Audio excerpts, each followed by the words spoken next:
What does it mean to be black in America? It means that you are born with one strike against you. To be black in America means that you have to work harder to do things. You have to do more with less.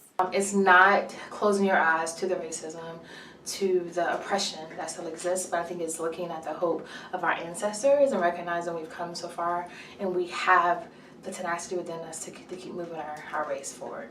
Well, I think race is a factor in shaping the quality of life for black people, because oftentimes people categorize people based off of their race. We look at the rate that young African American boys and girls are sent to referrals in the school system, sent to special education, are told that they cannot succeed. Black privilege. I am unsure of what black privilege is. I don't think there is black privilege.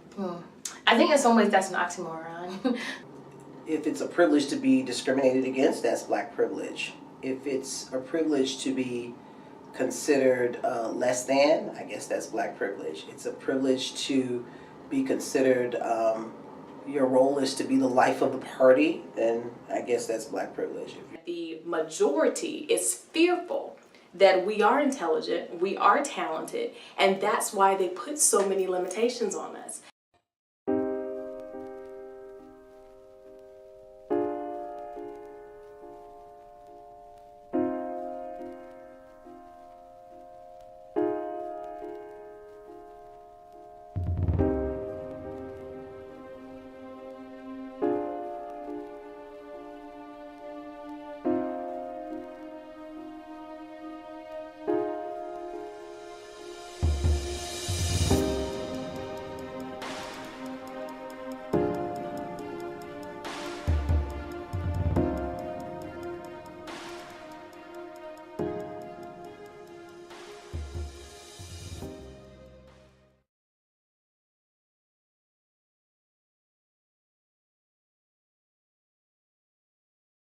Racial disparities a black person has can be attributed to systematic levels of oppression.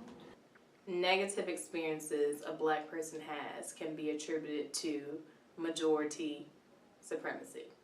Positive experiences a black person has can be attributed to our culture. A lot of prayer. Because we know the stereotypes that are out, we teach our children ways in which to defy those stereotypes. I make sure that they know that they have to work for everything that they get. Nothing is going to be handed to them. We raise them with a certain amount of caution and a certain amount of awareness that I don't think that non-communities of color have to do. Sometimes we keep them boxed because we don't want them to get hurt. When I became the mother of an African American male, it hit me that much more seriously. They must be made aware that the playing field is not even. I think it's really helping you to understand that people will judge you based on the color of your skin before you say a word. I do have to teach perseverance. I do have to teach resilience. That even though maybe certain people or society tells them that they can't, I have to make them believe that they can. African American women in particular have to invest in their children because we know that there are so many real variables and factors out there that would very well end our children's lives, that would very well end our community's lives. We've got to use our voice for effective change. And who else than the black woman?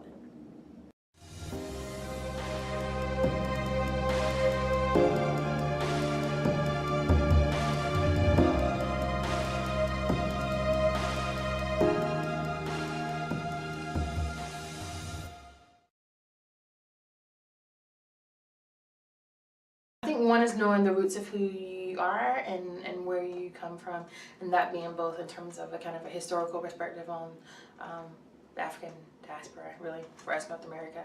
An awareness that education really is a key to changing our social economic fortunes. Certainly the black church has been instrumental. Black people won't give up. We continue to persevere. We continue to strive. looking at those places where we don't have agency. I think it's us using our influence where we have agency to make those changes and then to inform our youth as we're doing those things. But us as Black women, we need to make sure we teach them that oppression is not going to keep you or hold you where you are. In order to provide the resources that students have in schools, but to provide it outside of the school settings, we have to go to grassroots organizing. I think it's one of those things, one is recognizing the resources, and then two, bring those resources to where students are. Exposure is what's going to allow them to tap into additional resources and to continue to be at the top. When it comes time to making life choices, you have to be smart, you have to be strategic, you have to have a goal in mind, because there's always going to be some type of power struggle.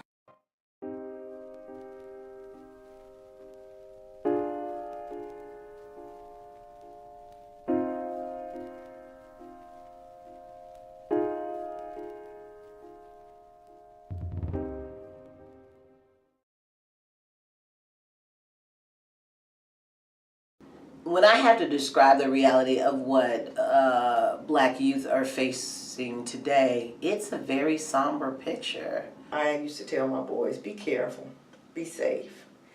And one of them told me, Mom, I'm never safe. The reality that Black youth are facing today is police brutality.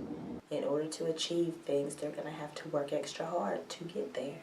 Some of the things that are stunting the progress for Black students include community involvement in the schools. It's important to see positive images and role models. If you're not consistently getting to know your students and spending time with your students and building trust with your students, how do you then create interventions that are going to support them? Many Black males are being looked at in the 2nd and 3rd grade, and if they're reading on level, then okay. Not great, but just okay. If they're not reading on level, let's count them in the census for why we need another prison. Educational inequality is definitely something that our Black children are facing today. When it comes to educating Black students, a lot of white teachers do not believe that they can do what more white children can do. The place for Black youth has been kind of ascribed to the sidelines because no one has great expectations for these groups. Social media is shaping the ideas and norms of our Black children. How they perceive themselves based off of these standards that are set in media and print magazines of how they should look. And if they don't look like that, then they think lesser of themselves.